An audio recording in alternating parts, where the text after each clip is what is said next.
এখন এটাকে এস্টাবলিশ করার জন্য আমি যদি 20টা বাক্য ব্যবহার করি অর্থ একটাই পাবো না। কারণ ভাই যারা আসলে জামাত বাংলাদেশের সবসময় 3-4 নম্বর দল, যেরকম নাকি আগের বার হতো।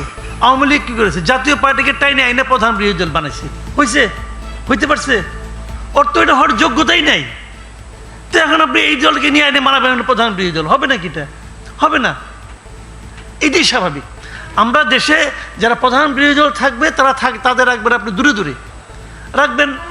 এই রাখাতে এই যে দল ক্ষমতায় যাবে তাদেরও লাভ হবে না, দেশেরও কোনো লাভ হবে না, এবং গণতান্ত্রিক যে পদ্ধতি আমরা গণতন্ত্র বলে যা বুঝি সেটার কোনো লাভ হবে না।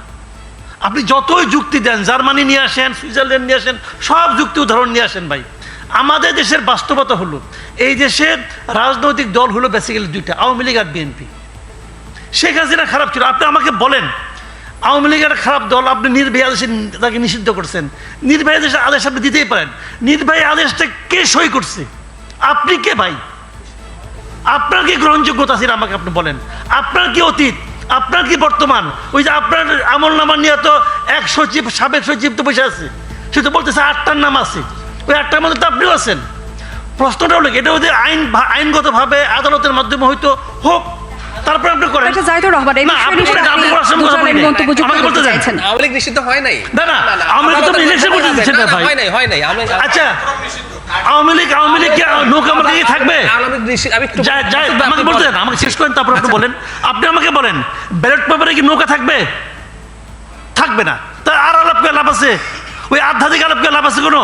ওই সময় আলাপ করেন আপনি, ব্যাকরণ নিয়ে আসেন, অমুক নিয়ে আসেন, তমুক নিয়ে আসেন, ব্যালট পেপারে নৌকা থাকবে কিনা, দ্যাট ইজ দ্য পয়েন্ট। কারণ আমি বলতে চাচ্ছি আওয়ামী লীগের স্বার্থ নিয়ে আমার কোনো কথা নাই। আমার কথা হলো যে লোকটা সারা জীবন নৌকায় ভোট দিয়েছে তার জন্য আপনি কি রাখলেন? বৈঠাও রাখবেন না, জাহাজও রাখবেন না, তো সে কি করবে? তার অধিকার তো আপনি ক্ষুণ্ণ করলেন। একটা রাষ্ট্র, একটা সরকার যখন এই ধরনের কাজ করে সেই কাজটাকে আর আপনি যত খুশি বলেন। আমি এটার একটা জবাব দিই। মানে আওয়ামী লীগ কি করবে? আওয়ামী লীগ যদি মনে করে তার জনসমর্থন আছে, পাকিস্তানের তেহরিক ইনসাফের দল নিষিদ্ধ করা হয়েছে, ষড়যন্ত্রমূলক ভাবে ওদের মার্কা নিষিদ্ধ করা হয়েছে, ওরা স্বতন্ত্র দাঁড়িয়ে মুসলিম লীগের চাইতে বেশি জিতেছে, ওরাই একক সর্বোচ্চ দল হয়েছিল। আওয়ামী লীগের যদি হ্যাডাম থাকে, তাদের যদি চোর ডাকাত বাটপার যেগুলো আছে তার বাইরে কেউ যদি নির্বাচনে দাঁড়ায়, স্বতন্ত্র করুক। আমরা দেখতে চাই তাদের কত বড় শক্তি আছে। তেহরিক ইনসাফ দেখিয়েছে না? দেখিয়েছে, ওরা দেখাক, আমরা একটু দেখতে চাই। আব্দুল তুষার, আপনি সেটা করতে দিবেন কি? অবশ্যই, কেন না? যার বিরুদ্ধে নির্বাচন, জি, আপনি করতে দিবেন না এই জন্য যে আপনি চাইবেন না যে তারা স্বতন্ত্র দাঁড়াক। আপনি এখন আপনারা একটা কাজ করতে পারেন, রাজনৈতিক দলের একটা কাজ করেন। আপনারা ফেসিবাদ বিরোধী আন্দোলন করছেন, একটা ঐক্য ছিল না আপনাদের 5ই আগস্ট পর্যন্ত? সেই ঐক্য তো এখন একটু ভঙ্গুর অবস্থায় আছে। আপনারা নিজেরা নিজেদের বিরুদ্ধে কথা বলছেন। আপনারা ফেসিবাদ বিরোধী ঐক্য করেন, ইনক্লুসিভ নির্বাচন করেন, আওয়ামী লীগের বিরুদ্ধে ফেসিবাদী ঐক্য করে তাদেরকে সহায় দেন। না সেটা না, আওয়ামী লীগ স্বতন্ত্র নির্বাচন করতে পারবে না, এই কথা কোথাও নাই। স্বতন্ত্র নির্বাচন আওয়ামী লীগ করবে কেন? That is not Awami League. না না, আওয়ামী লীগ একটা রাজনৈতিক দল। আপনি সেটা ফেসিবাদী রাজনৈতিক দল হিসেবে আপনি আইনগতভাবে নিষিদ্ধ করেন নাই, একটা অর্ডার দিচ্ছেন, প্রশাসনিক অর্ডার, সেই অর্ডারের ভিত্তিতে তাদের কার্যক্রম নিষিদ্ধ করে রাখছেন। আপনি আওয়ামী লীগের যারা অপরাধী, যাদের বিচার হওয়া দরকার, তাদের বিচার করেন, বিচারে যান।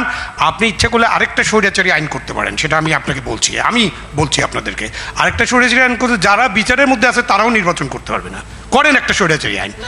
না না না, করেন, করবেন, আপনারা করেন, করে আপনি আওয়ামী লীগের সাথে ফেসিবাদ বিরোধী ঐক্য করেন সবাই মিলে, বিএনপির নেতৃত্বে ফেসিবাদ বিরোধী ঐক্য বা জামাতের নেতৃত্বে করেন। বা আওয়ামী লীগ তো দলই না, ও নির্বাচন কেন করবে? আমি তো সেটা আপনি মনে করেন, আপনি মনে করেন, আপনার সাথে আমার একমত হওয়ার কোনো কারণ নেই। আমরা এটা আপনার ব্যক্তিগত মতামত, পরাজিত করতে আসবে না।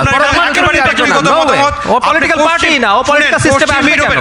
জাহিদ, পশ্চিম ইউরোপের উদাহরণ দিয়ে কোনো লাভ নাই। লাভ আছে, ডেমোক্রেসি ওখান থেকে শিখেছি আমরা, ডেমোক্রেসি ওখান থেকে শিখেছি। কিরকম ভৌগোলিক সিচুয়েশনে আছে ওখানকার জিওপলিটিক্যাল সিচুয়েশনটা কি?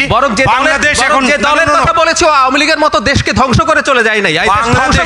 বাংলাদেশে আপনি এটা করে এফডির সাথে বাংলাদেশে পশ্চিম ইউরোপের মতো নিষিদ্ধ করে আপনি পার পাবেন। এফডি হাসিনার চাইতে আওয়ামী লীগের তুলনায় ফেরেশতা, তারপর ওই দল দল নিষিদ্ধের আলাপ আসছে, আর হাসিনার মতো একটা আটার মাফিয়া এবং তার একটা সন্ত্রাসী দলকে আমরা পলিটিক্যাল সিস্টেমে রাখতে বলছি। হাসিনা মাফিয়া, কোনো অসুবিধা নাই। দল অ্যাজ এ হোল জাতিসংঘের রিপোর্টে, আমি আপনাকে একটু ফর ইওর কাইন্ড ইনফরমেশন, জাতিসংঘের রিপোর্টে অনেক, জাতিসংঘের রিপোর্টে দলকে অ্যাক্সেস করা হয়েছে। জাতিসংঘের রিপোর্টে আরো অনেক কিছু আছে যেটা আপনারা বলেন না। মানে আমাদের বুদ্ধিজীবীদের, আমাদের সুশীল সমাজ, রাজনৈতিক নেতারা জাতিসংঘের পুরো রিপোর্ট ঠিক মতো পড়বেন না, কিছু বলবেন না। আমি পড়েছি ফর ইওর কাইন্ড ইনফরমেশন, আপনি চাইলে আপনার সাথে আমি এটা নিয়ে আলোচনা করতে পারি। এই যে আইসিটি বিচার নিয়ে জাতিসংঘ রিপোর্টে 1500 নিহতের কথা বলা হয়েছে, 1400।